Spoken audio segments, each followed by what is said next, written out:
เลยเอาในล่างงานโอ้ไปน้ำนานเดี๋ยวไว้ยังเย็น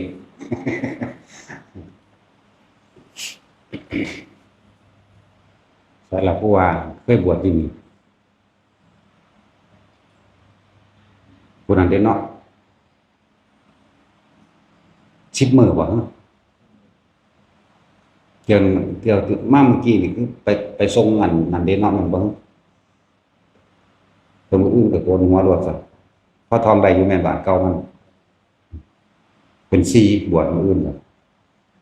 มันเคยมันจื้อว่าไรมัน10 มื้อนึงเนาะตั้งแต่ปีหนึ่งแล้วก็ยังจื้อว่าไรพวกนี้ก็เลยแต่ว่ามาเที่ยวหนึ่งว่ามาขอตะโดดหล่ะเนาะมาเที่ยวสองครับว่ามีเด็กหน่อยมานั่เนี่ยแล้วบอกนี่บอกว่าเอาไปหน่อยบวชน้ำบวชหน้านะเอามืออื่นบวชน้ำกระโดดเป็นซี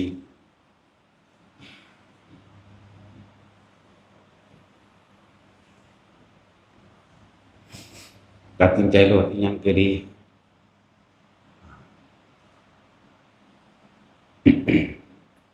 คนเฮาจิตสุดท้ายก่อนสิตายเคยชินกับการกระทำสิ่งใดไว้บางครั้งก็นอนฝันไปกับสิ่งที่ตัวเองชินจิตเกิดความคิดที่คิดไปถึงแต่เรื่องที่เคยเห็นทำให้บ่อยทำบ่อยๆทำมากๆนะจนเกิดความเคยชินเว้าเรื่องของตัวเองเคยชินกับการหาปลาใส่เบ็ดฝันว่าไปใส่เบ็ดฝันก็ดีเกี่ยวกับนั้นปวดท้องยังรุนแรงมันจะตายบันภาพที่เกิดขึ้นภาพมันที่เกิดขึ้นทั้งในเจ้าของเองในจิตสำนึกที่มันเป็นขึ้นพอดีเรื่องกับของเองเด่นไปเกาะเบ็ดคือใส่เบ็ดนะใส่เบ็ดเกาะเขียดจะหน้านี่ก็เกาะเขาดังมันนี่ก็เกาะขาตัวมันหรือที่ก็เกาะตีนมันที่ก็เกาะข้างงับข้างเบิดปากมันเลยนี่อะไรมิตรฝันลักษณะนั้นปวดท้องยังรุนแรงนอกตายไปกับกลายเป็นเกาะเจ้าของเองเลยตอนตายมันไปใส่เป็นเข้าถูกใส่เบ็ดเข้าเป็นเหยื่อเอง แล้วก็ดิ้นเพราะว่ายังดิ้นเพราะว่าย่างปลาอยู่ในนรกนั่นเนาะมันเป็นตะยานให้ยังอยู่ดีบักไงเป็นแผงแขวกากากเขาก็ดิ้นหนีนั่นนะแต่ไปในเขาไม่คิดเทียบตอนที่เขาเป็นคนเขาเห็นนั่นเมียแข็งแรงคือสิรอปลามากินดีๆนั่นว่าแต่ว่าเขาก็คงจะความเจ็บปวดของเขียดตัวนั้นของเหยื่อที่เขาใส่ไปปลาก็เป็นตะยานลอยบุบบับมาอยู่ดีสวบนั่นแหละหลายชีวิตหมายถึงว่าเขาใส่เขียดตัวนี้เป็นลอยโตจริงๆเขาก็เป็นเขียดลอยโตคือก่อนตายก็จะวันนี้ตรงนรกบานี้เนี่ยตัวนี้เขาเสียบกับขามันเขาก็เสียบขาเขาคือกันแต่ว่ามันจังว่ามันเขาแต่ว่ามันเป็นขึ้นมาเอาเองเลยบ่มีคนใดว่าจับเสียบหรอกแต่มันเป็นขึ้นมาเอาเองเลยว่าได้ตีนมันตีนเขียดเนี่ยครับก็เกาะตีนมันเกาะข้างมันเกาะดังมันนั่นแหละอย่าว่าความเคยชินถ้าฝันกับฝันว่าจะไปหากินสั่นแหละฝันว่าไปซื้อเบ็ดฝันว่าเบ็ดหลังนั้นแล้วนี่ถูกปลาง่วงอยู่จริงนะนั่นแหละความเคยชินว่าตกนรกมาแล้วจักแล้วชัดเจนที่สุดแต่ของเป็นเองตกเองเป็นเองสั่นแล้วก็ต้มปลาคือต้มปลาสดบ่ได้ขาปลาเข็งเอาเนื้อเอาเครื่องปรุงลงไปมันหิวเนาะปลาเนี่ยก็คั้งไปหลายมื้อแล้วแบบบ่ได้ขามันเด้มันหิวกินพวกพริกกินพวกอันหอมพวกตะไคร้ที่เฮาทุบลงไปเนี่ยมันกินบัดนี้เว้นจากตัวเป็นเขียดแล้วเนี่ยกลับมาเป็นตัวต้มปลากลับมากำใส่เดือนกินความจริงมันบ่อยากกินเด้แต่ว่านี่จกกินใส่ปากบักหลายชีวิตเด้เวลานั้นมันสิแซ่ขึ้นมาทั้งนี้แซ่ขึ้นมาทั้งหน้าผากนั่นแล้วก็แตกระเบิดออก แล้วก็เป็นไม้กำกินอยู่จังซั่นคือว่าพันชีวิตก็เป็นพันชีวิตนั่นแหละหมายถึงใส่เดือนพันโตเฮาก็กำกินอยู่จังซั่นเฮาก็ตายไปคืนตายคืนตายคืนจนถึงพันครั้งเหมือนกันมันก็คือความเคยชินที่เฮาเรียนว่าจิตสุดท้ายก่อนตายในระยะ4-5 มื้อนั่นแหละที่เฮาสิฝันแบบนั้นฝันไปหากินฝันไปหาไต่ปลาเอาส่องจมวกนะซักปลาซักหม้องใดเฮาก็ถูกซักหม้องนั้นเหมือนกันเบิดทุกอย่างเลยแต่เฮาเป็นคนก็บ่มีผู้มาซักเด้มันทั้งซักของมันเอาเองใช่ว่าสมวกกันเป็นสัตว์นี่แหละตัวเยอะอันเรื่องตกนรกถนัดถนัดเป็นงัวก็เป็นเด้แต่หนึ่งเคยบ่ได้เป็นผู้ขาเห็นเขาขาแลนหนี้รถรู้สึกว่าย่านอยู่แต่ว่าหันสั่งเขา10 โตเท่านั้นล่ะงัวเป็นงัวน้อยงัวน้อยงัวเผาแม่สั่งเขาขาแต่ว่าเจ้าของบ่ได้ขาเห็นเขาขาบ่ได้สงสารในหัวใจอยู่ลักษณะนั้นแต่ว่าก็ไปเป็นแล้วเขาตีหัวแล้วเขาสิทุบกระงอนนะเขานี่บ่แม่นไผเลยมันเป็นค้อนมาทุบเอาเองเด้แล้วเว้าบ่เบิดเว้าบ่หลายมันเว้าอันเก่านี่เว้าอยู่อันนั่งจับเขามากินไส้เดือนเป็นก้อนแหมพวกไส้เดือนเหนียวๆนั่นแหมจับกินแล้วมันก็แตกอันน้ำเหลืองของไส้เดือนน่ะแตกออกทั้งตาทั้งหูแตกออกแล้วก็เป็นอยู่นี่ล่ะแล้วก็จังระเบิดออกจากนี้บัดนี้เป็นพันโตแสนโตก็สร้างเป็นแสนชีวิตพันชีวิตเหมือนกันนั่นแหละเป็นลักษณะนั้นตกนรกอันนี้ที่ว่าจี้ปลาดิบๆหรือจี้ปูหรือจี้หอยก็สร้างมันก็เป็นโยนแต่ของเองคือเขาโยนเฮาน่ะทั้งบ่แม่นเขาใดเลยมันเป็นโยนลงไปมันเป็นกระโดดลงไปทั้งที่ย่านเข้าใจว่าทั้งที่ย่านเด้ว้ายมันก็หลายคนแล้วหอยปูป่ามันหัวได้อยู่แล้วตอนมันบ่เป็นซั่นได้มันแบบสุดยอดเลยย่านความตายแล้วตายแล้วก็ยังย่านตายเขาบอกความเคยชินเด้อเคยชินในการคิดในการเงินในการหากินส่วนมากเกี่ยวกับเรื่องปูเรื่องปลาเรื่องหากินมากกว่าเรื่องอื่นบ่มีปานใดดอกบ่มีแต่เรื่องรักกับรักอ้อยบ่มีหมดกับรักอันคันมันไม่มีบูเท่านั้นแหละเป็นเล็กน้อยนะใส่แล้วล่ะใส่แล้วแต่ว่าเรื่องหากินนี่เยอะเรื่องตัดข้อไก่สิตัดอยู่มีอยู่เขาก็ตัดข้อมาบ่แห้งแล้วก็ถูกเสียบข้อมันนี่แต่ก็สั้นไปก็เป็นมาบ่แห้งเลยเสียบคนตากแห้งเสียดมันอันนั้น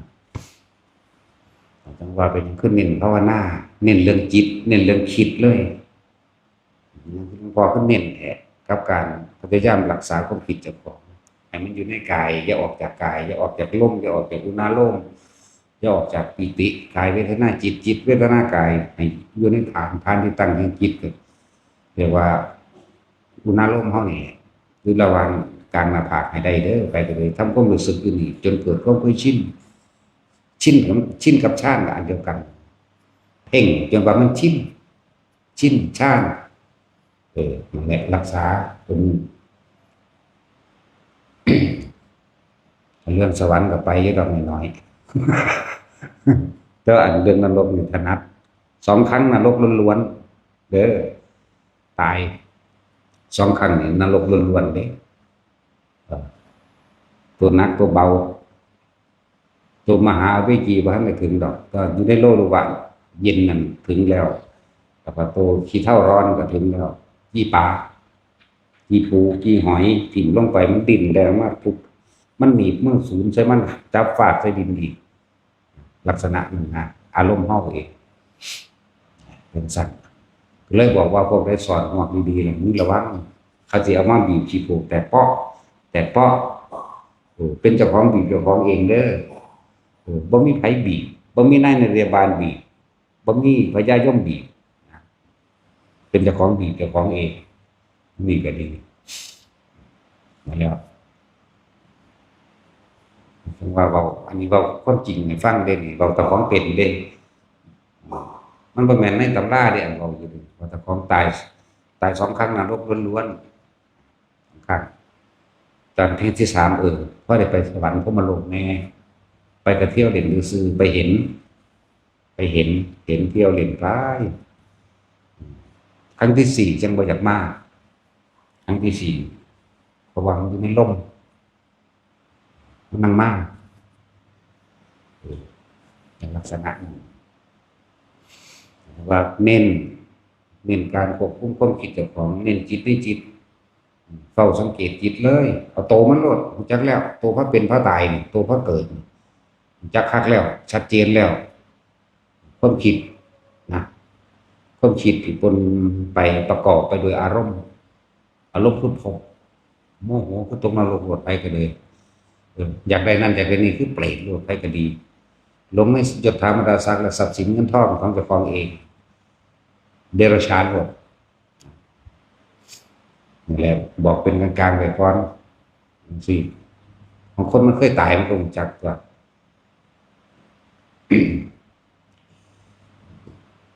แล้วก็มันครั้งที่3ที่ดอกมันจังจับอาการใดครั้ง1ครั้ง2สิจับอาการตายบ่ได้จับอาการตายของความรู้สึกในกายบ่ได้มีแต่เจ็บแต่ปวดแต่ห้องแล้วก็ภาพต่างๆที่เกิดขึ้นกรรมนิมิตก็คือความคิดที่เฮาสะสมไว้ก็เอิ้นว่ากรรมนิมิตนี่คือความสิ่งที่เฮาเคยเฮ็ดแหมเฮามีแต่คิดเอาแต่ตัวนั้นเด้มาคือใส่เบ็ดคือทุบหัวปลาตัดเขาไก่ก็สั่งเขาขางัวจังซี่นะนี่เอิ้นว่ากรรมคตินิมิตนี่ที่บัดนี้เป็นเจ้าของเกาะตอนแรกคิดต่อมาเป็นภาพก็จะบ่นี่เป็นภาพใส่เบ็ดเป็นภาพอันต้มปลาแม่นบ่เดี๋ยวนี้ก็นึกถึงหม้อเดี๋ยวนี้เด้มันบ่ไปไสเด้มันเพราะอยู่ในความทรงจำอยู่ในสัญญาเฮาเราเดี๋ยวนี้ก็เห็นเดี๋ยวนี้เด้เพราะของที่มันผ่านมาแล้วมันยังจื้อได้คือเก่านั่นแหละบ่ไปไหนก็จากเพดานนี่สอดออกมาทางดังหรือบางที่ก็สอดออกตาบางตัวก็สอดออกตาบางตัวก็สอดออกดังบางตัวก็สอดออกหัวมันเลยจังซี่นะบางตัวบ่มีปลายกินคือตัวเฮาเองค่อยๆใจขาดตายก็จุ่มลงไปในน้ำแล้วก็ฟื้นขึ้นมาเป็นตัวใหม่คือสดใสชีวิตของเขาอย่างแบบเราอยากว่าผมฟังดูทุกคนพยายามดูกับตัวเองให้เป็นของคนเคยตายแล้วต้องว่าเป็นเงี้ยจังสิเกิดที่3ก็ได้เห็นสวรรค์อยู่เกิดที่3ชื่อได้บัดเริ่มเรียนจากปลายตีนกับหัวตัวทั้งหัวนี่ศีรษะกว่าตัวทั้งปลายตีนขึ้นมาค่อยๆขึ้นมาหาข้อเท้าขึ้นแข้งหัวเข่าแล้วขาโต้ยค่อยๆขึ้นมาค่อยๆมาตัวนี้ก็ค่อยๆลงไปได้แต่ว่าสิมาหยุดหัวใจจุดปุ๊บลงทันทีเพิ่นกัดกระเด็นถึงออกรวมตัวจิตตัววิญญาณก็ว่าบ้านเฮาว่าจิตวิญญาณเนาะมันจะออกมานี่ไปแล้วตัวจับได้จับจุดได้แต่ว่าตอนที่ลงนรกจับจุดบ่ได้เลยคือก็เจ็บปวดกับโมโหทั้งเจ็บปวดทั้งโมโหก็เห็นภาพต่างๆที่ว่านั่นแหละภาพไซเบสภาพชัดสมองสมภาพทุบหัวปลาภาพกีปูกีหอยภาพขางูอุ๊ยเยอะงูนี่ก็หลายเด้ขังใส่องค์ไว้อุระธรรมดาหลายส่วนมากก็ไปทางหากินดอกอย่างอื่นบ่มีรักกันนิดหน่อยเท่านั้นมันบ่ผิดมันคนมันบ่ผิดใช่ว่าก็เลยอยากให้ทุกคนควบคุมความคิดของเจ้าของให้อยู่ในกายนะลมหายใจเป็นบาทเป็นฐาน ใหญ่สุดผู้ผู้อยู่กับลมหายใจได้มันฝึกเป็นแล้วมันอยู่ของมันเองอัตโนมัติครับบัดนี้ผู้เลยลมหายใจไปอีกก็คืออยู่กับอาการปิติที่เฮาตั้งกำหนดกรรมฐานที่ตั้งให้จิตขึ้นมาคือเฮาตั้งไว้หน้าผากแล้วมันเป็นไปเอาเองบางคนก็ขึ้นหน้าอยู่บนหัวเลยบางคนอยู่กลางอกเลยบางคนก็ไหลเลื่อนไปตามเบิดร่างกายเบิดโตก็ได้ก็อยู่ในความรู้สึกยังกระสร้างอย่าออกจากความรู้สึกในกายถ้าเฮาออกจากความรู้สึกในกายคำว่าออกหมายถึงความคิดท่านจะคิดถึงบุคคลที่รักมั่งบุคคลที่เกลียดมั่งสัตว์ที่รักสัตว์ที่เกลียดมั่งบุคคลที่รักเนี่ยท่านก็เป็นห่วงเป็นใยคนนั้นคนนี้นึกคิดปรุงแต่งจินตนาการไปว่าภาพไปหลายอันหลายอย่างก็เกิดอารมณ์ปนกันไปในหันพร้อมเด้แต่เฮาคิดออกจากกายเฮาแล้วจากวันนี้จังหวะนี้เน้นย้ำจิตเป็นตัวพระเกิดพระตายเป็นว่าอวิชชาแปลว่ามันบ่รู้เฮาจึงคิดนึกไปต่างๆนานาสารพัดคิดไปในทางดีมั่งเพิ่นเอิ้นว่าปุญญาภิสังขารความคิดไปในทางดีความคิดไปในทางให้เกิดความสงบลมเย็นในตัวเองแต่ว่าก็เป็นความยึดมั่นถือมั่นอยู่ในหันอปุญญาภิสังขารคิดไปในทางเลวคือเฮาคิดเนี่ยทั้งสองอย่างนี่ขึ้นอยู่กับความเคยชินเด้เข้าใจว่าล่ะเฮาชินในการทำดีคิดไปทางดีแต่ก็ติดดีชินในการทำเลวทั้งหลักทั้งปนทั้งขี้ทั้งขาทั้งหาอยู่หากินทั้งที่เป็นไปโดยความเบียดเบียนเรียกว่าอปุญญาภิสังขารความเคยชินเด้นั่นว่าล่ะเนยชาภิสังขารแปลว่าความเข้าใจผิดคิดว่าคนแปลมาในหนังสือหนึ่งคนแปลไว้ว่าเข้าใจว่าเข้าสู่อรูปภพแล้วก็เป็นที่สุดแห่งทุกข์อันนั้นคนแปลให้ในอย่างเดียวแต่เขาจะแปลให้อีกความเข้าใจผิดคิดว่านี่เป็นตัวคลุ้มมูแล้วเข้าใจว่าล่ะคิดว่าไปเป็นเทวดาคือสิสบายได้สิเอื่นว่าเข้าใจผิดมันว่าจัดคิดว่าเป็นพรหมคิดว่าเป็นอรูปภพคือถึงที่สุดแห่งทุกข์แล้วนี่ก็เลยบอกทุกคนก็ว่าสังขารหรือความคิดอันนี้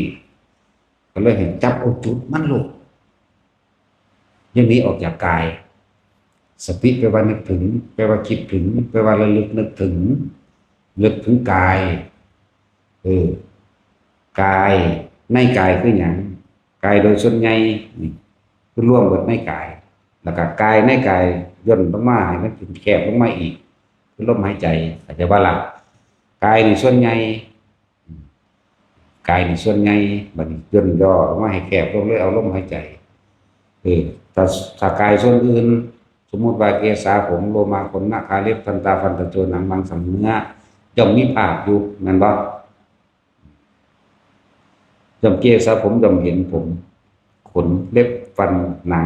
เนื้อเอ็นกระดูกย่อมมีภาพเป็นเครื่องประกอบบัดนี้เฮาย่นลงมาล่มนี่บ่มีภาพบ่ล่ะจิตจึงไม่ติดที่ไหนนั่นแหละ ก็เลยย่นลงมาเลื่อนว่ากายในกายลมหายใจนี่แหละคือกายในกายอันหนึ่งปณิเวทนาสามสุขเวทนาทุกขเวทนาและอุเบกขาเวทนาหนึ่งว่าหลังจากเขาอยู่ในลมหายใจแล้วให้เอาเวทนาในเวทนานอกคืออย่างเวทนานอกหมายถึงว่าเดี๋ยวก็รักคนนั้นมั่งพอใจเห็นบ่เกลียดคนนี้มั่งไม่พอใจเห็นบ่แล้วก็เฉยมั่งบ่ว่าบุคคลสัตว์สิ่งของเห็นบ่วันนี้เอาเวทนาในเวทนาคืออุเบกขาอาศัยลมหายใจเขาออกปึ๊บเมื่อมันนิ่งดีแล้วพอสมควรแล้วอาการปิติเกิดปิติสิเกิดได้เพราะความคิดของเฮาบ่ไปนึกคิดปรุงแต่งกับสิ่งที่อยู่ภายนอกบ่ล่ะคือมันประคองลมไหมมันประคองลมได้ดีแล้วปิติก็เกิดเลยจับเอาอาการปิติเนี่ยเกิดว่าเวทนาในเวทนาอันเป็นอุเบกขาเวทนาอุเบกขากับสิ่งภายนอกก็จังหนึ่งเด้เข้าใจว่าแท็กซี่คนอย่างว่านี่เดี๋ยวเบิ่งซื่อๆบ่ได้คิดหยังว่ามันสิมาหลายบ่ดีเห็นบ่เริ่มอุเบกขานอกอันนี้อุเบกขาในเด้จึงเรียกว่าอุเบก เวทนาในเวทนาก็เลยเอาอุเบกขาตัวนี้เอาความรู้สึกตัวนี้ความรู้สึกที่เฮากำหนดขึ้นเนี่ยมันเกิดเป็นทางที่ตั้งแห่งจิตของเฮาเองทางที่ตั้งแห่งจิตทางที่ตั้งแห่งความรู้สึกหรือจิตหนึ่งหรือทำความรู้สึกตัวนี่ตัวนี้จะออกจากนี้บัดเลื่อนเป็นชั้นที่สองก็ว่าไปคือจะออกจากจุดนี้บัดตัวนี้มันจึงสำคัญมากมันเป็นอุเบกขาในลักษณะว่าเป็นเวทนาในเวทนาอันเป็นอุเบกขาในอุเบกขาแต่ว่านี่มันสำคัญเพราะว่าอย่างถ้าความรู้สึกนี้ออกแสดงว่าความคิดไปหาบุคคลนั้นแล้วสัตว์นั้นแล้วสิ่งของนั้นแล้วเรื่องราวนั้นแล้วดินฟ้าอากาศแล้วเห็นบ่นั่นแหละสังเกตตัวเองให้ดีไปก็ดีมันแม่นคือเพิ่นว่าบ่เนาะก็ตัวเองตัวพิสูจน์นี่เนาะของเฮาไม่ได้ความรู้มาแบบนี้เฮาก็บอกไปตามสิ่งที่เฮารู้แบบนี้เด้เป็นแต่เพียงผู้บอกแล้วพวกเฮาตัวเองตัวเฮาเองเอาประสบการณ์ตัวเองเทียบเอาเด้อเวทนาเวทนาในเวทนาถ้าไม่จิตจิตโดยนั่นแหละคือกระจายความคิดไปตัวที่เนาะวันนี้จิตในจิตคือหยังไงก็คือสติกำกับจิตกำกับความคิดนั่นเองบ่ให้หนีออกจากลมมั่งปิติมั่งเรื่องกายเวทนาจิตจิตเวทนากายอยู่ในนี้เพราะว่าถ้ำเดสิ่งทั้งหลายทั้งปวงบนภายนอกบุคคลสัตว์สิ่งของดินฟ้าอากาศต้นไม้และภูเขาฝนตกฟ้าห้องอันนั้นอันนี้เนาะเบิดนั่นแหละแพะแกะคนทะเลาะกันคนดีใจคนเต้นคนร้องคนโมคนเล่นหรือสารพัดสัตว์นั่นแหละนั่นคือถ้ำภายนอกมาสู่ถ้ำภายในภายนอกเขาเห็นโดยเขาทะเลาะกันทั้งหมู่หรือด้วยอะไรมันเกิดกับสัญญาเนาะใช่แล้วเขาว่าถ้ำคือสิ่งทั้งหลายทั้งปวงเขาว่าในธรรมเองก็คือสัญญาที่เขาจดจำไว้นี่แหละแล้วเขาสิปรุงแต่งไปเป็นไปตามความพอใจและบ่พอใจในบ่ล่ะปฏิเหตุจังใดเขาสิดับสัญญาใดเห็นคนปั๊บว่าถ้าบอกว่ามันหูตัวบ่คนไหมบ่ล่ะว่าถ้าบอกอะไรตัวสัญญากันละเอียดอยู่แล้วเนาะเห็นมาก็ว่ามาแล้วถ้ากัดกันวุ้ยหรือแย่งชิงอหยังกันคนเถียงกันเรื่องใดจังซี่ถ้าเฮาส่งชาติเป็นแล้วอยู่ในความรู้สึกในกายใดเฮาก็เห็นเขาคุยกันเถียงกันเรื่องนั้นแต่ว่าเฮาบ่เข้าไปยืนยันตัดสินนำเขาอารมณ์เลยเกิดขึ้นบ่ได้ตัวนั้นเลื่อนเป็นตัวดับสัญญาสักว่าเลื่อนว่าทำในธรรมคือสัญญานี่แหละทำในธรรมสิ่งทั้งหลายทั้งปวงมันรวมไว้ในจิตและเลื่อนว่าในอีกในอย่างหนึ่งอีกแบบหนึ่งที่ให้พวกเข้าพิจารณาทำในธรรมคือสิ่งทั้งหลายทั้งปวงที่มันสัญญาเอาไว้ที่มันฝังจำฝังใจเป็นสูตรสำเร็จไปแล้วในใจในความรู้สึกพอใจมั่งไม่พอใจมั่งนี่ตัวนี้สิมากที่สุดอันอุเบกขามันบ่ค่อยมีเนาะนั่นแหละจึงเอาอุเบกขาเอาความรู้สึกนี้เป็นตัวอุเบกขามาเป็นเครื่องจับความคิดของเจ้าของอย่าให้มันไปเนี่ยก็มันคิดถึงผู้อื่นคิดถึงบ้านฮอดเลยได้นี่เนาะใครก็มีบ้านผู้ไม่ลูกก็คิดถึงลูกผู้หญิงหรือผู้ชายก็ปั๊บเลยเด้มันเกิดจากไสก็เกิดอยู่ในสัญญาในตัวเนาะนั่นตัวของมันบันทึกไว้แล้วผู้มีไผบันทึกได้เฮาได้บันทึกเฮาได้เป็นผู้จดผู้จำเอาเองสั่นถึงวันนี้นะลูกทุกคนพยายามจะออกจากความรู้สึกตัวผู้เพิ่นบรรลุแล้วเพิ่นก็บ่ว่าเพิ่นบรรลุดอกเพิ่นก็อยู่ในความรู้สึกตัวเพิ่นเองมันเพียงแต่ว่าเป็นคำสอนเป็นนัยยะในการแนะนำซื่อๆก็เฮ็ดทำให้บ่อยทำให้มากมันชินเด้อไปก็ดีผู้ชินก็อยู่กับลมกับลมเลยบางคนมันอยู่สองอย่างเลยเด้ลมกับนี่เป็นแท่งเดียวกันลมกับระหว่างการคิ้วกลางหน้าผากเป็นแท่งเดียวกันเลยก็อยู่กับแท่งเดียวกันนั่นแหละเข้าใจว่าล่ะจักซี่มันเคยเป็นจักเทื่อบ่นั่นแหละลมมันก็เหี่ยนสุดอยู่ในแค่ปลายดังนี่เนาะแต่ว่าความรู้สึกที่มันเย็นทั้งในโพรงจมูกบ่ล่ะ กับตัวนี้เป็นอันเดียวกันเด้เป็นแท่งๆหางบ่แม่นแข็งอ่อนนุ่มและเย็นนะผู้อยู่จังซี่ก็อยู่เลยบางคนที่มันเคลื่อนขึ้นมาบนหัวก็อยู่บนหัวโลดมันคือเอามือเศร้านี่ดอกนึบนาบอยู่มันนิ่มนวลก็เฮาเอามือเฮ็ดอยู่น่ะนึบนาบอยู่หั่นเลยบางคนมาอยู่ระหว่างท่ามกลางเราก็เป็นเหมือนกันนั่นแหละกับอนุนาบอยู่นึบนาบอยู่นี่เป็นโล่งๆโปร่งๆมันก็บ่ถือมันบ่คือเบาหวานหมาได้นั่นผู้ใดก็ออกรถเนาะอันนั้นเป็นความรู้สึกเพิ่นสิเอาความรู้สึกเว้าเป็นภาษาเป็นตนเป็นตัวมันเว้ายากเนาะอยู่3จุดนี่แหละเอาบอกให้ไว้อย่างน้อยๆทุกคนตายแล้วไปอนาคามีเด้นี่แน่คือเนี่ยก็สร้างเพราะคนบาดสิตายสุดท้ายแล้วมันต้องกลับมาล้มแต่ว่าในขณะที่เฮาบ่ทันได้ตายนี่ในขณะที่เพิ่นได้เป็นหยังนี่ก็เลยให้หาเครื่องอยู่กับอาการปีติปราโมทย์กำลังฌานมันสิสร้างหลายๆอย่างให้ดอกคนที่สงสัยเป็นอุบัติเหตุทั้งหลายแม้ถึงขั้นตายเสียชีวิตก็บ่ได้เสียเด้มันสิเสียแค่ทรัพย์สินและเพิ่นจึงบอกว่าสละทรัพย์สินเพื่อรักษาอวัยวะสละอวัยวะเพื่อรักษาชีวิตสละชีวิตเพื่อรักษาธรรมอย่างนั้นจะตายก็ตายตัวพวกเจ้าสิไปห่วงอีหยังพวกเจ้าคือว่าเขาสู้ลมหายใจเนาะเวลาคนมันสิตายจริงๆพวกเจ้าสิไปห่วงบ้านราคาพันล้านพวกเจ้าก็ตายคือเขาก็ต้องตายจากมันหรือมันต้องพังจากเฮาเราจะเน้นจิตเลยวิธีนี้ก็บ่แม่นว่าเฮาคิดคนตนเองดอกได้มาจากของหลวงปู่มั่นตะกี้เพิ่นใส่วิธีนับมือเด้มันโดนมันฉากใส่วิธีเหลือบตาเลยเฮาแหละมันใส่วิธีนับมือยายจอยเราฝึกเป็นก้อนงูทราบว่าโตดอกยายจอยเราบ่ค่อยใส่สมองวันใดเราเลยสบายแต่เวลากระทบว่าในศูนย์วือขึ้นว่ากลับไปนอนตัวผู้เดียวเครียดน้อยใจให้เนาะเป็นหยังยังบ่ถิ่มสัญญาเป็นนะนั่นแหละเชื่อว่าสิเศร้าลงใดพอแห้งคือนอนก็บ่หลับเพิ่นว่าเวลาเป็นศูนย์มันซั่นล่ะพยายามอยู่ให้มันนิ่งซะมันแค่ให้มันเห็นทุกสิ่งทุกอย่างมันก็เป็นแค่เรื่องใดเรื่องหนึ่งเกิดขึ้นเป็นธรรมดาเรื่องมันก็ดับเป็นธรรมดาเข้าใจคำว่าเดี๋ยวมันก็ผ่านไปบ่ดนี้เข้าใจคำว่าทุกอย่างเกิดมาเท่าไหร่มันก็ผ่านไปเท่านั้นแหละนะว่ามันบ่แซ่อยู่จังซั่นดอกคือคนด่าก็บ่ด่ากักๆๆๆจังซั่นดอกมันด่าแล้วมันก็เมื่อหากินข้าวมันเมื่อย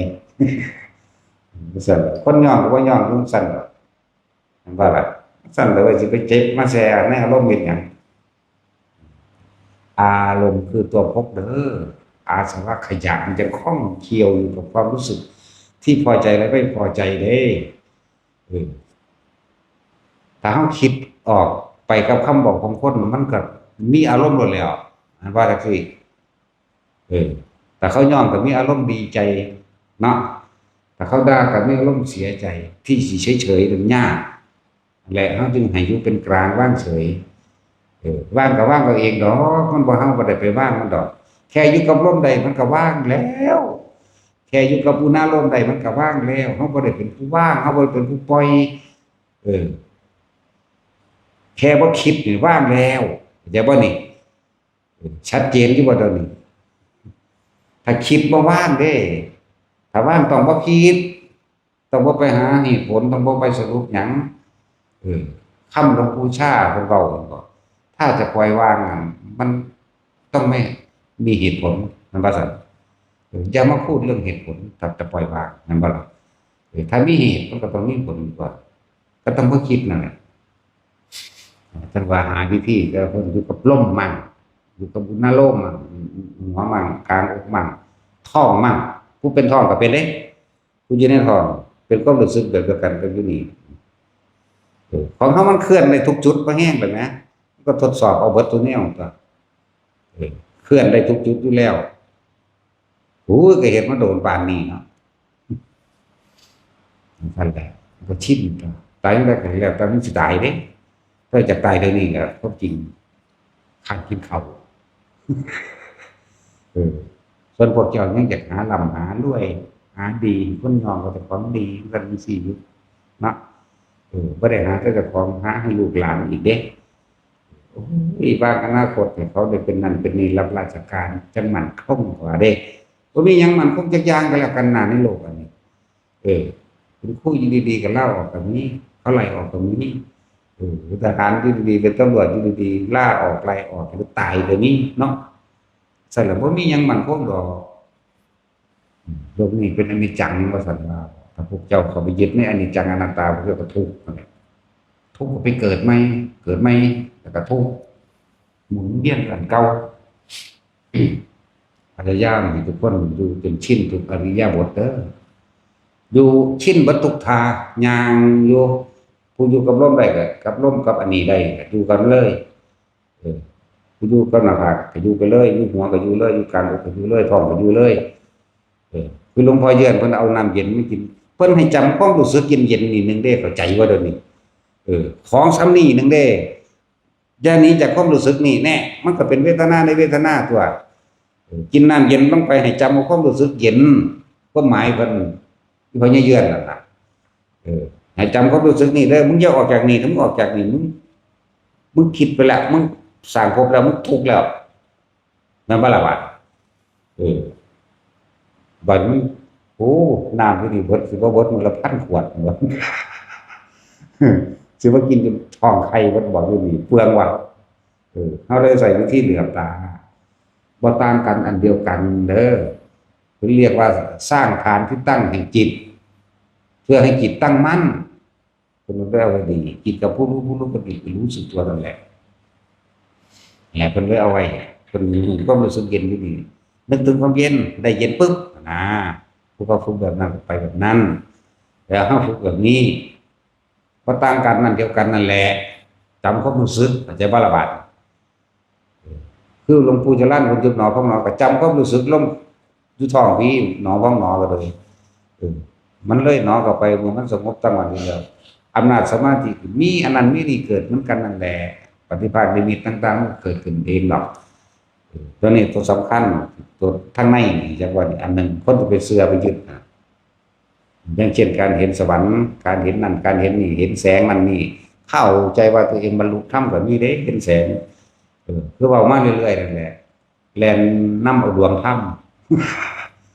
ดวงธรรมบางดวงก็สีขาวนวลบางดวงก็สีทองเด้ทองใสอุ้ยนี่นวลตาแห่งตัว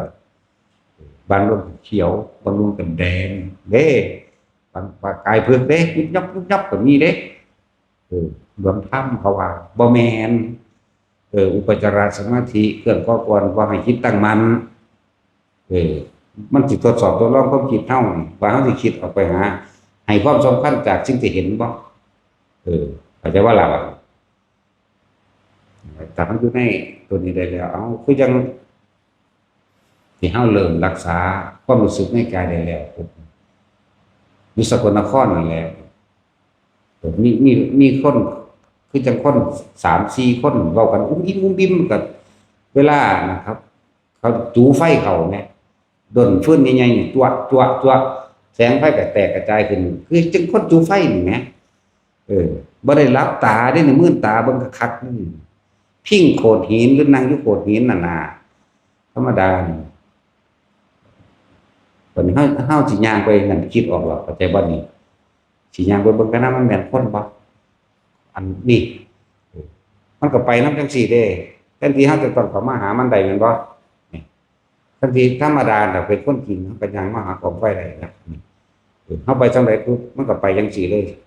เสมอกันเลยแหมถ้าเฮาหยุดมันก็หยุดถ้าเฮาถอยมันก็ถอยนำเฮาเด้นั่นน่ะความคิดมันออกว่าไปพิสูจน์ก็สิเข้าใจคำว่าสักตะวามันธรรมดาปานใดเด้บ่แม่นบ่เอาเล่นๆง่ายๆสักใดสักหนึ่งเด้เพียงเห็นเพียงแค่เห็นสักแต่ว่าเห็นสักแต่ว่าได้ยินสักแต่ว่าได้กลิ่นคือธรรมดาล่ะเฮาพิสูจน์เวลาเฮาพูดเดี๋ยวเงียบเหงาวังเวงเงียบจังซี่เงียบวิวเข้าไปในหัวใจจังซี่มันก็รู้สึกได้เบิดนั่นแหละ แต่เฮาค้นเข้าไปในความวิวมันได้แบบอิหยังวิวโอ้ความคิดนี่เองเนี่ยก็ค่อยเท่านั้นแหละผู้ใดรู้จักแล้วมันรู้จักครับผู้ใดเป็นแล้วมันรู้จักครับความว่างอยู่เออบางทีเสียงนกเสียงหนูเสียงต่างๆสารพัดเต็มไปหมดในป่านั่นแหละเออแต่ว่าเฮาอยู่กับความที่บ่คิดก็เลยหาเครื่องอยู่กับลมนี่มันอยู่กับนี่มันแต่ว่าอย่างนี้เบิดทุกอย่างก็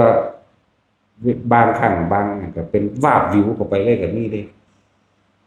ทั้งนั้นแหละหลายอย่างที่มันตอนนั้นเฮาบ่ทันได้เข้าใจว่าท่านได้วางความคิดเป็นนี่เลยเฮายังไปปรุงแต่งในความวาบวิวในเสียงต่างๆที่ได้ยินหรืออยากไปพิสูจน์อยู่นั่นนะเออ แต่สุดท้ายแล้วมันเริ่มพอเก็บเรื่องนั้นเรื่องนี้ก็มาคิดแต่ว่านี่จากภาพจากเสียงจากกลิ่นต่างๆพอเขามาคิดว่าสิเงียบคักเงียบทั้งที่มีเลยบ่คิดหยังเลยนี่แบบบ่มีวาบวิวบ่มีหยังเลยนี่เสียงนกบางเสียงโอ้ยเป็นตาย้านเออเสียงคือคนไห้นี่ไห้แหววแหวอยู่นี่คือคนไห้คักๆย่างไปเบิ่งได้จังรู้จักว่าเป็นนก ก็ตัวใหญ่ดอกนกน้อยๆนึงเติมมันคือไห้ดังแมงแท้อุ้ยไห้คือเด็กน้อยถึงมดแดงกัดนี่เด้เด็กน้อยออกมาอีกสักพักไห้แบบนั้นแหละไปเบิ่งคักๆก็เป็นนกมันใช่แหละวันนี้นกอันถือทื่อมันเว้ากันหังคักบัดนี้อุ้ยคือสองคนนี่พุ่มพำอยู่เด้มันเว้ากันพุ่มพำอยู่นั่นแหละอันนี้ใหญ่อยู่ซ้ำกับซ้ำถังสีรุ่นถังสีน้อยถังสีรุ่นน้อยใหญ่อยู่ได้ซ้ำกระตาถือว่ากระตามันกระตาน้อยกระตาใหญ่อีกมันจีบกันคือคนบอกกันกับบุ้มอยู่นั่นแหละเดี๋ยวมันโน้จูธรรมดาคนสงสัยนะครับเป็นคนมักพิสูจน์อยู่แล้วพิสูจน์เอาไปมาเมื่อพิสูจน์เมื่อรู้ว่าอันนี้คืออันนี้อันนี้นกอันนี้นกอันนี้แบบนั้นก็จักสิรู้เราได้หยังเด้มันนอนก็มาอย่างบ่เอ้ารู้เราได้หยังก็สิลำบากไปหารู้กับสิ่งเหล่านี้เฮ็ดรู้แล้วก็เสือกไปเป็นทุกข์กับสิ่งที่รู้นั่นนี่มันนอนก็มาของมันเองบ่เนี่ยหลายอย่างคนในเครื่องที่ผ่านเข้ามาบางทีงูสัตว์สำคัญตัวอย่างนี้แหละงูสั่นๆเด้รอบกดนี่เด้หัวกับหางก็มาคุดใส่กันนี่แหมแล้วเวลามันเคลื่อนเป็นวงกลมรอบกดเท่านี้แหละรอบเด้ก็เบิ่งซื่อๆนี่เด้ต้องบ่คิดเด้เบิ่งอยู่ประกอบกับมันคือสะท้อนแสงได้เลยแต่ว่าบ่มีเกิงเด้มันนั่งสะท้อนแสงได้แปลกเลยบางทีก็อุ่นครึ่งแล้วก็ทั้งเทิงภูเขาจากมาเด่นเสียงมาเลยนะเสียงคืองูมันเคลื่อนตัวนั่นแหละแต่ว่ามันใหญ่มันเลยดังแบบนั้นแหละมาเลยกับพาดไปข้างๆน้องเฉียดข้างๆน้องบ้าไงต้องกุกการทั้งถือว่ากุกการน้อยตอนใหญ่อ้าวซ้ำถังน้ำมัน200 ลิตรทั้งว่าเป็นสันคือถังหรือบักยาวเด้แต่เป็นตาสินก็ตายสังแงเข้าเลยล่ะณตาสินสั่นเลยตายสักแงเขาอีหลีแหล้วมันก็ธรรมดาเด้ถึงจะเป็นกลางคืนมืดแต่ว่าตาเฮาก็เห็นได้ชัดเจนมันก็โฟกัสเข้าไปในตัวมันโดนหน้าตามันก็เป็นตาย้านเด้อก็งูเนาะมันใหญ่เนาะก็เป็นตาย้านเด้อแต่งูน้อยมันเป็นตาย้านอยู่เฮาลองขยายว่าหน้าตามันเบิ่งเด้อกระปุ้มกระป้อมนำนี่แหมงูมันก็ว่านาคครับเดี๋ยวสิเป็นบ้าไปพญานาคนั่นนี่อีกนาคมันกี่ดาบศักดิ์สิทธิ์นั่นนี่หลายพวกแต่เรื่องผีกองก้อยนี่อยู่ดิน้อยๆถ้าคืบนี่ก็มี แล่นผ่านไปผ่านมาอยู่ดอกตัวค่าสอบก็มีเอาบักหอยพ่อตัวเพียงแอวก็มีมันก็ตัวใหญ่สุดนี่โอ้ผมก็มันกระเกิดเสียงอันกาบไม้ไงตกลงเวลามันโอบขึ้นไหมขวาบอยู่เด้นั่งเบิ่งอยู่แล้วพูนเอาไปจกเอานกเงี้ยงแล้วแควกวักเออกินมาเบิดเสร็จถิ่มขาไม่เฮาอีกกูบ่ได้หิวว่ะบ่ได้เว้าได้ตอนนั้นนิ่งอยู่หั่นแหละถิ่มขานกไม้เฮาเนี่ยถิ่มมากจังสินกหยังครับยามมาเช้าก็เป็นขานกอีหลีเด้บ่แม่นนิมิตแบบนั้นเด้แปลกอยู่ยามเช้ามาก็จังเบิ่งเรียกว่าล่ะทางบ่ได้ย้านเนาะจังเอามาเบิ่งโอ้ยจำพรบ่กินมันคือขามันก็กระดูกนะแต่ว่าขานกนั่นแหละสินกหยังไม่รู้สินี่คือการทดสอบที่มันเกิดขึ้นว่าเฮาสิคิดบ่ถ้าเฮาคิดจังบอกว่าให้ทุกคนฝึกให้มันนิ่งอยู่ในกายนะอยู่จุดใดจุดหนึ่งอยู่กับลมกับอันนี้ลมเป็นแท่งๆอยู่นี่ก็อยู่หัวก็อยู่โลดอยู่เฉพาะมีลมก็สร้างกลางหน้าผากเย็นๆนี้มันง่วงๆนั่นนี่ก็อยู่กลางอกก็อยู่ท้องก็อยู่แล้วแต่ถึงไว้มามันสิเคลื่อนไปเอาเองก็ช่างมันแต่ก็ขอให้อยู่ในความรู้สึกตัวมันเดิมเวทนาในเวทนาเด้อบางงานว่าทำอะไรก็รู้ส่วนมากมันล้างถ้วยก็รู้ว่าล้างถ้วยล้างจานมันเว้าซื่อๆเด่นความจริงพูดมันอยู่นำมันสะอาดบ่สะอาดจักบ่ล่ะมันก็คิดอยู่ปรุงอยู่มันบ่เฮาเอาเวทนาในเวทนาตัวนี้ไปเลยว่าทุกคนจะเหตุจังซี่จนชินในลมมั่งชินนี่จังหน่อยทุกคนตายไปนะอนาคามีอันนี้บอกอย่างหน่อยเด้มันเป็นเหตุคือหยังเด้โอ้ยศูนย์เด้บัดมันบ่เข้าใจบ่ล่ะนี่มันบ่มีความนึกคิดปรุงแต่งอีหยังแล้วเป็นวิธีที่ง่ายแล้วก็เหมาะสมกับทุกคนทำได้ทุกกาลเวลาอีกบ่ได้เลือกสถานที่บ่สมทานความมันเวลาโมโหมันยังบ่สมทานโมโหแม่เนาะบ่ได้ไปขอศีลโมโหเด้เนาะคิดปึ้งก็ศูนย์ปึ้งก็ใส่กันโลดเนาะเวลาอยากได้นั่นจะเป็นนี่มันก็คิดขึ้นโลดอันนี้ก็เหมือนกันตัวคือหลวงตาเพิ่นว่าครับถ้ากิเลสมันโหดร้ายธรรมะก็ต้องโหดดีอย่าบ่มันทันกันโหดดีได้นี่โหดบ่ทำลายไปฆ่าความคิดเจ้าของเองก็เหมาะสมกับทุกๆคนพวกเจ้าก็อาจสามารถทิ้งสิ่งที่มีอยู่ในรอบตัวเองได้มีหยังมีผัวมีหยังมีเมียมีลูกมีรวยมีอันนั้นบ่ทันมีเห็นบ่มีหยังมีอันนั้นบ่ทันมีอันนั้นบ่ทันมีในใจพวกเจ้านั่นแหละคือพวกเจ้ายังสิสร้างหาเอาเรื่องไปนึงแย่งชิงมันมามั่งแย่งชิงกิเลสมามั่งจักว่าล่ะแย่งเข้ามาสู่ลมหายใจมั่ง3 ชั่วโมงนี่แย่งได้2 วินาทีบ่หลายเด้ชั่วโมงนี้ได้2 วินาทีชั่วโมงหน้าได้อีก3 วินาทีชั่วโมงหน้าอีก4 วินาทีมั่ง2 1 2 3มั่งเฮ็ดอยู่พอสำนั้นเด้อมันจะคอยสะสมของมันเองหรอกคอยสะสมของมันเองไปเรื่อยๆเขาเดี๋ยวก็สูญเสียมันตัวนี้แน่เขาเดี๋ยวก็หันเข้ามาลมหายใจแน่ตะกี้มันมีแต่โมโหหาตลอดเด้เนาะผู้ใดเคยคิดว่าสิระงับดับความคิดโดยลมหายใจมันไม่เคยคิดเลยถ้าเราตื่นขึ้นมีแต่แนวที่หาได้หาดีหามีหาเป็นมันบ่ล่ะ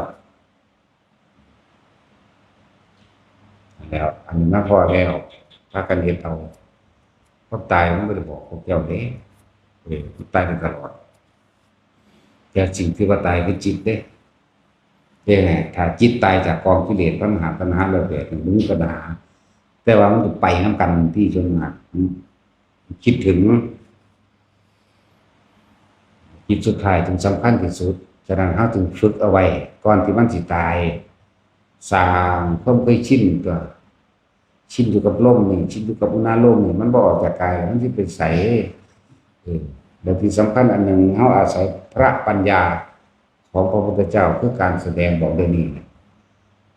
แสดงว่าทุกอย่างเป็นของบ่เที่ยงเป็นของบ่จีรังยั่งยืน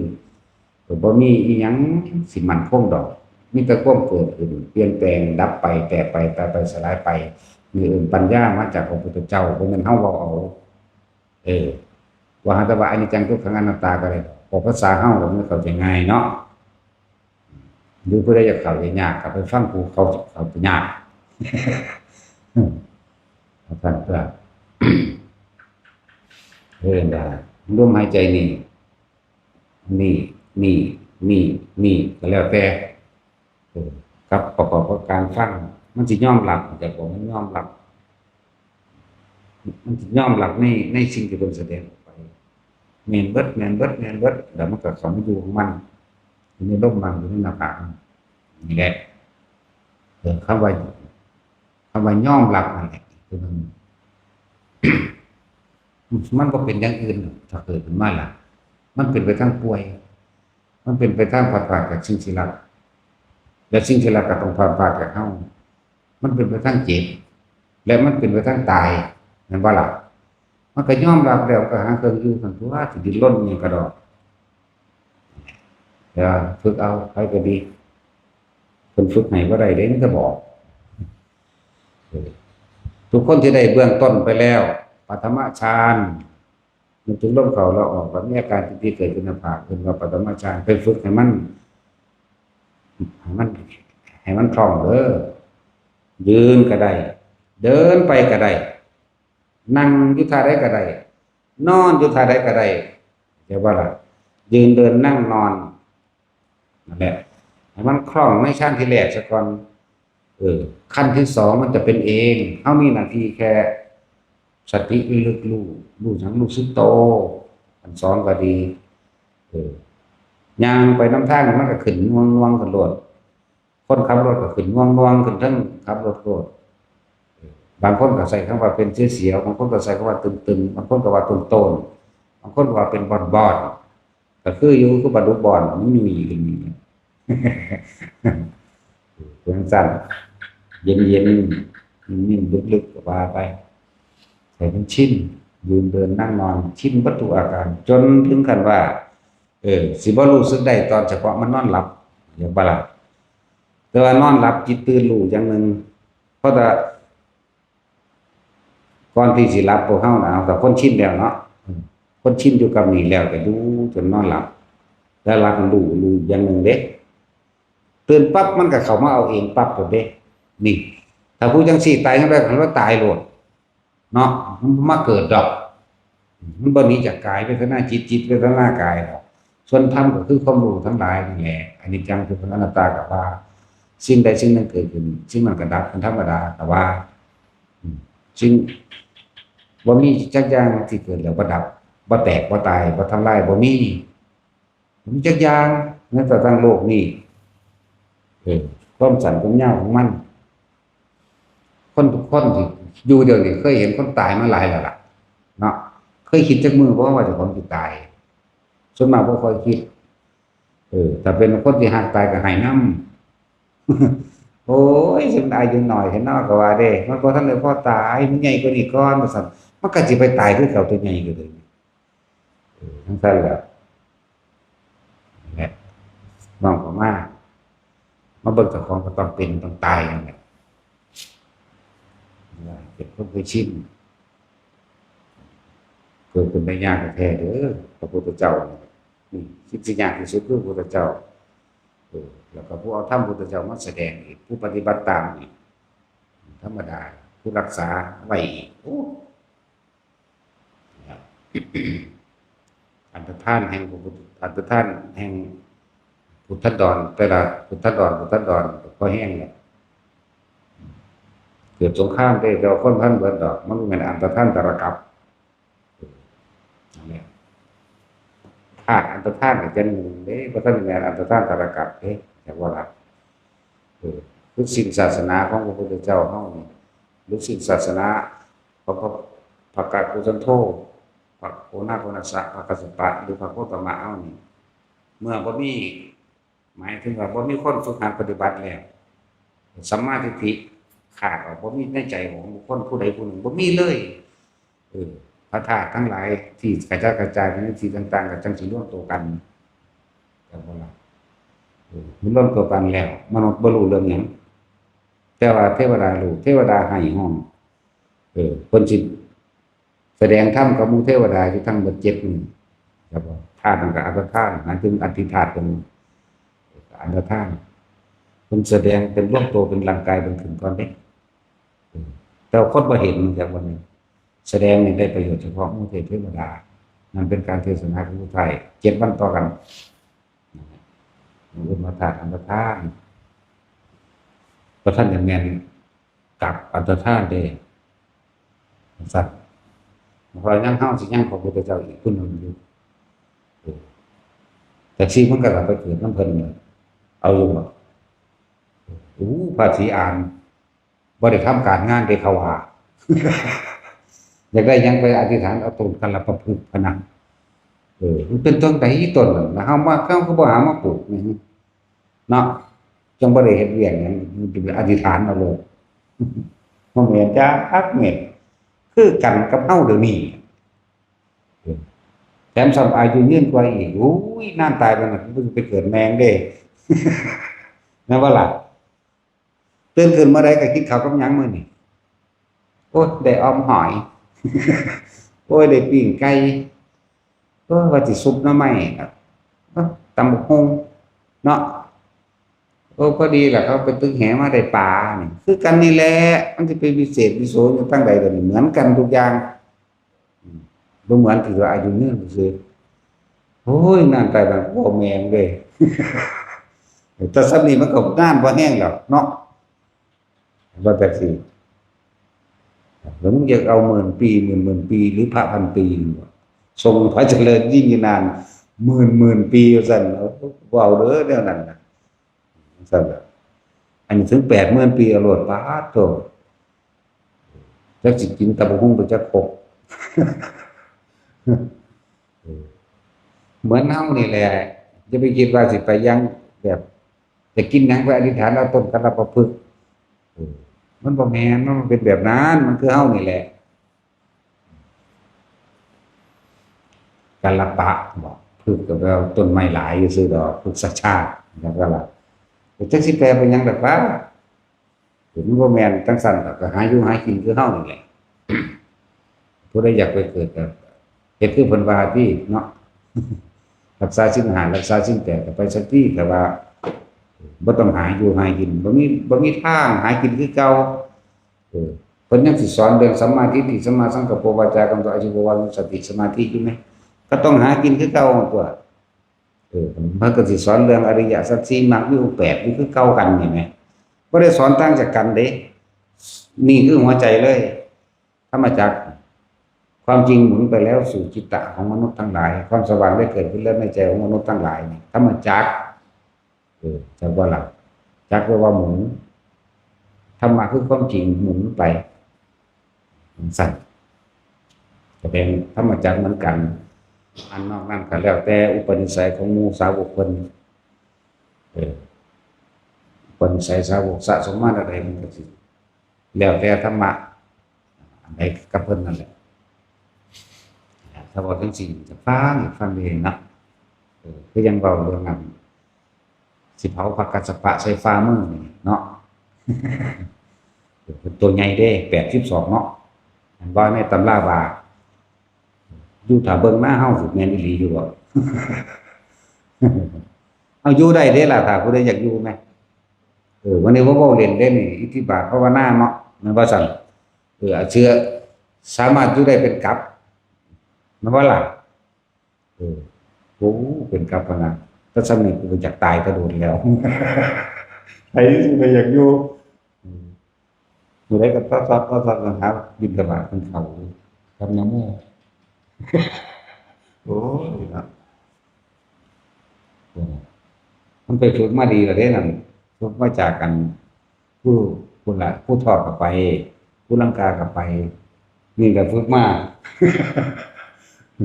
ฝึกมันดีแล้วนั่นแหละตามภาษามันนั่นแหละร่างกายมันแข็งแรงพอแล้วใจมันแข็งแรงแล้วเออถ้าแล้วมันก็ถือตีเด้ถือตีหนักก็มูได้นี่เออพี่เอาหนักก็มูด้วยพวกนั้นว่าท่านได้ถือรู้สึกจะเอา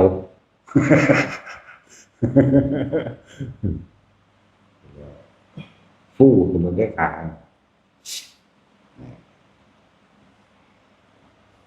เราดูว่ากายอินทรีย์มันไม่แข็งแรงเพราะแต่ว่าใจมันแข็งแรงแล้วล่ะ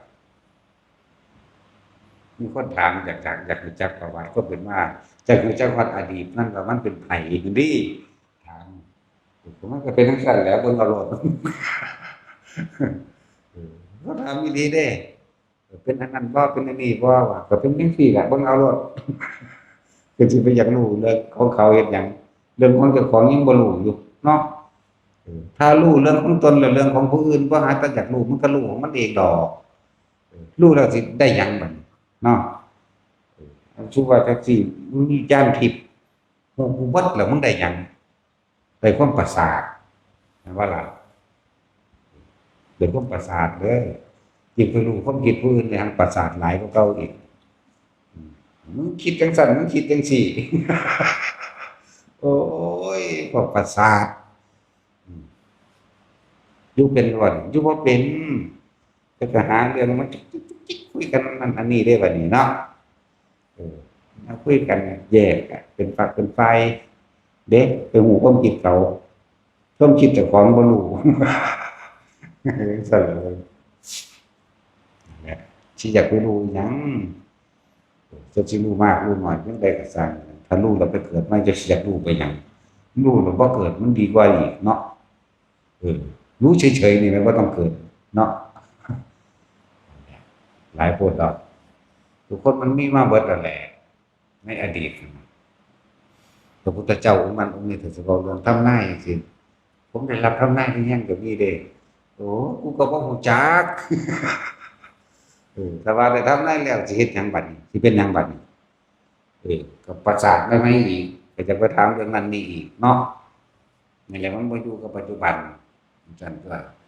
จริงๆพระพุทธเจ้าเพิ่นตรัสรู้แล้วเพิ่นจังเว้าทีหลังเอาได้นั่นน่ะมันสำเร็จแล้วได้จังเว้าทีหลังตอนบ่ทันได้เฮ็ดอีหยังอยู่เพิ่นบ่ได้เว้าเด้ตอนบ่ทันได้ตรัสรู้บัดนี้แต่ละองค์มันตรัสรู้แล้วเพิ่นก็รู้ของเพิ่นได้ล่ะแม่นบ่ล่ะคือพระอานนท์จังซี่สมัยนั้นเฮาเริ่มตั้งต้นอธิษฐานปรารถนาความเป็นอุปถากสมัยใดน้อนี่เพิ่นก็ระลึกของเพิ่นเองว่าอ๋อสมัยนั้นเคยเกิดเป็นน้องชายของพระพุทธเจ้าปทุมมุตระเกิดเป็นน้องแต่คนละแม่พ่อเดียวกันชื่อว่าสุมาณะพระพุทธเจ้าองค์นั้นพระพุทธเจ้าปทุมได้ทำนายได้เรียกว่ายกย่องหรือว่าเป็นผู้เลิศเอตทัคคะด้านอุปถากจะเป็นมั่งอ๋อแต่สมัยนั้นเพิ่นจังบอกว่าเพิ่นไปรบชายแดนมาเพิ่นชนะเพิ่นก็เลยขอพรจากพ่อเพิ่นขอบำรุงพระพุทธเจ้าปีนึงก็บ่ให้นั้นนี่ก็บ่ให้เลยมาเหลือ3 เดือนก็เลยให้3 เดือนแต่ขอต่อจะ7 มื้อพอได้7 มื้อนั่นน่ะว่าที่กระทำมาทั้งเบิดให้ท่านมาทั้งเบิดนี่บ่ได้ปรารถนาหยังเลยขออยากเป็นเหมือนพระสุมาณะองค์นั้นพระพุทธอุปถากเข้าใจบ่ล่ะเพิ่นก็ชื่อว่าสุมาณะคือกันอุปถากก็ชื่อว่าสุมาณะพระพุทธเจ้าก็ว่าสิได้เป็นอยู่ดอกปูนเด้ออีกเท่าไรล่ะแสนกับข้างหน้าพุ่นน่ะบ่รู้1ธรรมดาบ่จะได้เป็นพุทธอุปถากของพระพุทธเจ้ามีนามว่าโคดมภาษาวกชื่อว่าโมคคัลลาพระขวานพระซ้ายชื่อว่าสารีบุตรพุทธมารดาชื่อว่าสันนั่นนี่และมีอุปถากอย่างเช่นเธอจักชื่อว่าอานนท์แม่เพิ่นบรรลุแล้วเพิ่นจึงรู้ที่หลังเด้จักว่าล่ะอันนี้เฮาสิอยากรู้ล่วงหน้าไปเฮ็ดหยังแนวตำนายได้ถึงอย่างเดียวนึงได้อยู่นี่คือตายเขาทำนายถึงว่าฝืนฮอดพระพุทธเจ้าเนาะเพิ่นว่าบ่ให้ทำนายได้ซั่นแต่เฮาทำนายว่าทุกคนเกิดมานี่ตายเบิดบ ผมผู้ใดรอดมันบ่แต่คนมันเลยไปเป็นบ้านน้ำอันผู้นั้นได้รับทำนายหรือยังผู้นี้ได้รับทำนายหรือยังผู้ใดสิเป็นไผใครสิเป็นผู้นั้นใครสิเป็นผู้นี้โอ้ยคุณไปถามพญาตังหมองคนเกิดมาข้าเป็นใครเกิดมาแล้วใส่ใครเป็นข้าคุณไปถามอยู่พญาตังหมองโพธิธรรมลูกศิษย์ของลูกศิษย์ของพระกัสสปะเราเป็นคนอินเดียก็อยากฟังเลยวันนี้ อยากรู้จักประวัติเขาเลยวันนี้โอ้ยเราตายแล้วนี่จบประวัตินี่ก็เลยเราตายแล้วหลายอย่างที่พวกเขาพากันคิดฟุ้งซ่านออกไปเป็นยังคือบ่อยู่ในโตไปอยู่ในโตแล้วแนวบ่เป็นตะลุมานั่งรู้ขึ้นมาเอาเองเลยจะไปถามผู้อื่นเฮ็ดหยังพวกหมอดูคือดูบ่แก้วแล้วอายุเท่านั้นสิรวยว่าซั่นถูกคือเก่าเนาะอายุเท่านั้นสิรวยอายุเท่านี้สิรวยเพิ่นซื้อเลขเพิ่นอยากรวยเนาะเพิ่นถามทั่วก็ขึ้นเด้ออันนำอันหมอดูเพิ่นดูว่าสิรวยจังซี่ก็มี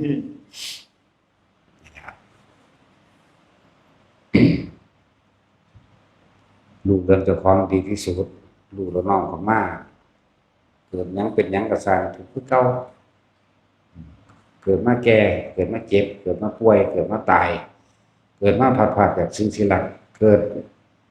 มาสิ่งที่รักก็พัดพรากจากเฮาเองเขาบ่จากเขาบ่จากเฮาก็จากเขาได้แน่มันนั่นแหละพยายามสังเกตความคิดเจ้าของดีๆอยู่ความคิดเจ้าของมันทันให้มันกักไว้จิตเห็นจิตเป็นมรรคเด้ผลมันเกิดจากจิตเป็นนิโรธจากบันผลอันเกิดจากสติกำกับจิตได้รู้เฉยๆไม่คิดไม่นึกเห็นเฉยๆไม่คิดไม่นึกรู้สึกเฉยๆไม่นึกไม่คิดบัดจบอยู่มื้อนี้นึงเด้เป็นนิโรธดับความคิดนี่ได้นิโรธจากบัดอันอื่นๆเฮาฟังมาหลายแล้วล่ะแต่บ่บ่แม่นว่าจะไปจักรู้เรื่องผู้อื่นดอกถ้ารู้เรื่องเจ้าของกับของแล้วมันก็รู้ดอกผู้อื่นถ้ารู้แล้วไปบอกเขาสิตีปากเราเด้ เนาะตะกี้เฮาก็แสดงอยู่ได้ล่ะผู้นั้นสิตายจังซั่นจังซี่จักเบิด4คนบัดผู้สิตายผู้ที่5เสียบ่รู้เขาว่าเฮาเป็นปอบเขาสิฆ่าเฮาเรียกว่าอะไร บ่รู้ว่าของสิตายได้เป็นทำนายเขาเขาก็ว่าเฮาแม่นแล้วมันก็รู้แล้วมันเป็นปอบก็โหมา6 7คนตัวนำยิงเฮาว่าเฮาไปกินพะนะแต่กูกินได้กูก็ดีแล้วคนบ่อื่นบ่อยากกูกินแมงเบิดนั่นแหละเนาะ ซั่นก็เอ้าสมทานนะ